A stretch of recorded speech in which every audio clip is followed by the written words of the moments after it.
প্রকাশ করতেছি না নিরাপত্তার খাতিরে।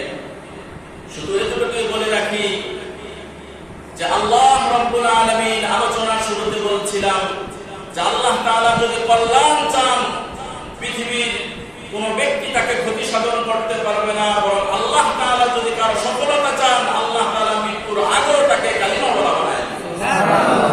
এমন এক ছেলে, সে আজকে মুসলিম হচ্ছে, তাকে আপনাদের সকলের সামনে কালিমা পড়াচ্ছি। কালিমা পড়ার আগে তাকে কিছু জিজ্ঞেস করতে চাই, মুসলিম হওয়ার জন্য তোমাকে কেউ কি বাধ্য করেছে? কেউ কোনো জোর দিয়েছে?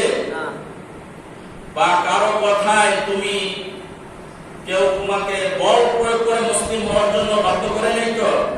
তুমি নিজ ইচ্ছায় মুসলিম হতে চাও? সকলে বলে আলহামদুলিল্লাহ। আলহামদুলিল্লাহ। আশহাদু, জোরে বলো আশহাদু আল্লাহ ইলাহা ইল্লাল্লাহু ইল্লাল্লাহু ওয়া আশহাদু আন্না মুহাম্মাদান আবদুহু ওয়া রাসূলুহু লা ইলাহা ইল্লাল্লাহু মুহাম্মাদুর রাসূলুল্লাহ। আমি সাক্ষ্য দিচ্ছি, আমি সাক্ষ্য দিচ্ছি আল্লাহ ছাড়া আর কোন মাবুদ নাই। হযরত মুহাম্মদুর রাসূলুল্লাহ, হযরত মুহাম্মদ রাসূলুল্লাহ সাল্লাল্লাহু আলাইহি ওয়াসাল্লাম, সাল্লাল্লাহু আলাইহি ওয়াসাল্লাম আল্লাহর বান্দা ও রাসূল।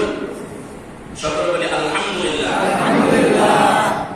আল্লাহ রাসূলের একটা হাদিস, আল্লাহ রাসূল বলেন কোন ব্যক্তি যদি মান ক্বালা লা ইলাহা ইল্লাল্লাহ দাখালাল জান্নাহ, আর কোরআনের মধ্যে আল্লাহ রাসূল বলেন কোন ব্যক্তি যদি একবার কালিমার সাক্ষ্য দেয় তাহলে আল্লাহ তাআলা তার জিন্দেগীর সব গুনাহ মাফ করে দেন।